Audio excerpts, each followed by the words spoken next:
Welcome once again. आपने इस तरह के एड्स यकीनन देखे होंगे, जैसे कहीं दीवार पर पोस्टर लगा होगा या न्यूज़पेपर में कहीं ऐड छपा होगा कि कुछ ही दिनों में आपकी हाइट बढ़ जाएगी, बिना कुछ किए बस एक गोली खाने से आपका वजन छूमंतर हो जाएगा, या फिर जिनके सर पर बाल नहीं है उनके सर पर एक हफ्ते में बाल आ जाएंगे। बीमारियों की अजीबोगरीब इलाज का दावा करते ऐसे कई एड्स आपने देखे होंगे। सोशल मीडिया पर भी इस तरह के एड्स कभी भी टकरा जाते हैं। बहुत से लोगों ने तो इन दवाइयों पर भरोसा कर पैसा भी खर्च किया होगा और रिजल्ट निकला जीरो, यानी पैसे खर्च करने के बाद भी नतीजा कुछ नहीं, ना तो बाल आए और ना ही हाइट बढ़ी। तो हमारी सेहत को गहरा नुकसान पहुंचाने वाले इन एड्स को लेकर क्या किया जा सकता है? क्या इन्हें रोका जा सकता है? क्या इसके लिए कोई कानून है? तो जवाब है हाँ है, और इसी बारे में आज हम बात करेंगे। इस टॉपिक को समझने के लिए रीसेंट एग्जाम्पल है योग गुरु बाबा रामदेव की कंपनी पतंजलि। सुप्रीम कोर्ट ने पतंजलि के 14 प्रोडक्ट्स को बैन कर दिया क्योंकि ये प्रोडक्ट्स मिसलीडिंग एडवर्टाइजमेंट के जरिए दावा करते थे कि डायबिटीज, फीवर, ब्रोंकाइटिस जैसे मेडिकल कंडीशंस को ये दवाएं ट्रीट कर सकती हैं। मेडिसिन का टेस्ट हुआ तो इन दवाओं का सच कुछ और निकला। इसलिए drugs and magic remedies objectionable advertisement act of 1954 के तहत सुप्रीम कोर्ट ने कहा कि इन मेडिसिन के एडवर्टाइजमेंट मिसलीडिंग इन्फॉर्मेशन दे रही हैं, क्योंकि ये मेडिसिन एड में दिए कमिटमेंट को पूरा नहीं करती हैं। इसीलिए पतंजलि के प्रोडक्ट्स पर न सिर्फ बैन लगा बल्कि उन्हें माफी मांगने के लिए भी कहा गया। अब क्वेश्चन ये कि drugs and magic remedies act 1954 है क्या? The Drugs and Magic Remedies Objectionable Advertisement Act of 1954 is a legislative framework to control the advertisement of drugs in India. It prohibits advertisement of drugs and remedies that claim to have magical properties and making doing so a cognizable offense.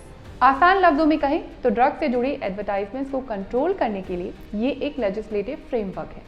Drugs या medicine से जुड़े वो advertisement जो ये claim करते हैं कि उनमें किसी भी मेडिकल प्रॉब्लम को ठीक करने की जादुई ताकत है। इस तरह के एडवर्टाइजमेंट को रोकने के लिए drugs and magic remedies objectionable advertisement act of 1954 लागू होता है।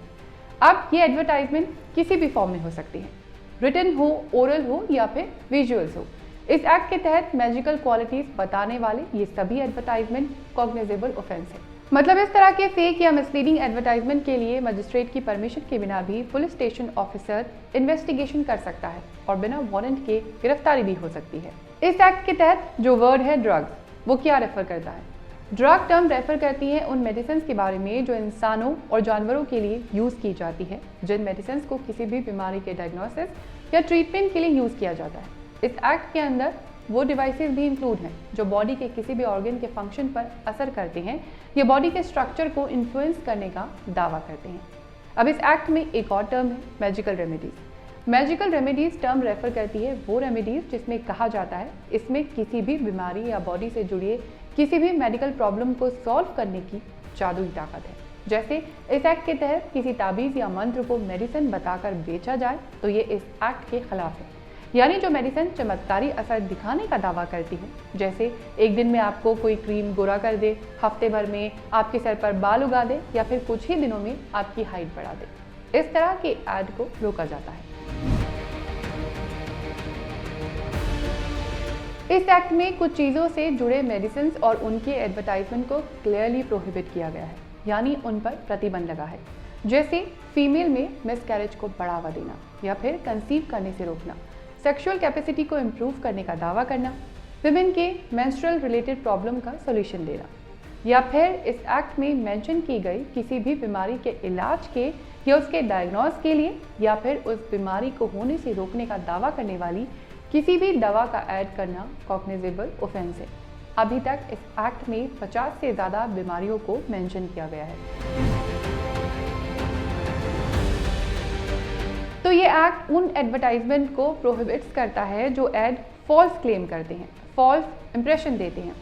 इजी लैंग्वेज में कहें जो एड्स गलतफहमी पैदा करते हैं। अब इस एक्ट के वायलेशन पर सज़ा क्या है? अगर पहली बार इल्ज़ाम साबित होती हैं तो 6 महीने की जेल हो सकती है या जुर्माना भी देना पड़ सकता है, या फिर सज़ा के तौर पर दोनों लगाए जा सकते हैं। और अगर दूसरी बार दोषी पाए जाते हैं तो 1 साल तक की जेल या जुर्माना हो सकता है, या फिर दोनों भी हो सकते हैं। 2023-24 में मिसलीडिंग एड्स के मामले में हेल्थ केयर सेक्टर सबसे आगे है, यानी सबसे ज़्यादा misleading ads health care sector से जुड़े पाए गए हैं। जैसे कुछ वक्त पहले ड्रग्स कंट्रोल एडमिनिस्ट्रेशन ने सेहत केयर पाउडर नाम से ड्रग्स का एक ह्यूज स्टॉक सीज किया। ये पाउडर डायबिटीज़ और ब्लड प्रेशर जैसे बीमारी के ट्रीटमेंट का दावा करता था। इसी तरह एक और केस में स्टोन फिट लिक्विड नाम से एक आयुर्वेदिक मेडिसिन को भी सीज किया गया। दावा किया गया कि ये मेडिसिन किडनी स्टोन को ठीक करती है। अगर आपने ईजीगो पेन ऑयल का नाम सुना है तो इसे भी फॉल्स क्लेम करने के लिए सीज कर दिया गया है। मोहाली में मैन्युफैक्चर होने वाला ये तेल रूमेटिक डिसऑर्डर यानी जॉइंट्स या मसल से जुड़े किसी भी प्रॉब्लम को छूमंतर करने का दावा करता है और दावा झूठा निकला। वैसे कई नामी कंपनीज को भी मिसलीडिंग एड्स के लिए जिम्मेदार पाया गया, जैसे जॉनसन एंड जॉनसन कंपनी ने अपने एक फ्रूट ड्रिंक को इम्यूनिटी बूस्टिंग मेडिसिन के तौर पर एडवर्टाइज किया, जबकि फूड और ड्रग अथॉरिटी का कहना था ये सिर्फ एक फूड ड्रिंक है जिसे एक फूड आइटम कहा जा सकता है, लेकिन कंपनी ने इसे इम्यूनिटी बूस्टर दवाई के तौर पर ऐड करके कंज्यूमर को मिसलीड किया है। तो मेडिसिन से जुड़े मिसलीडिंग एड्स कभी भी और कहीं भी हमारी अटेंशन खींच सकती हैं। दवाई के बारे में फॉल्स क्लेम करने वाले इन एड्स के खिलाफ drugs and magic remedies objectionable advertisement act of 1954 है, लेकिन हमारे लिए ज़रूरी है कि इस तरह के एड्स पर भरोसा करने से पहले इनकी ऑथेंटिसिटी चेक कर ले और ये भी ज़रूरी है कि फीडबैक देना ना भूलें। ये एपिसोड पसंद आया तो इसे लाइक करिए, शेयर करिए और चैनल सब्सक्राइब भी।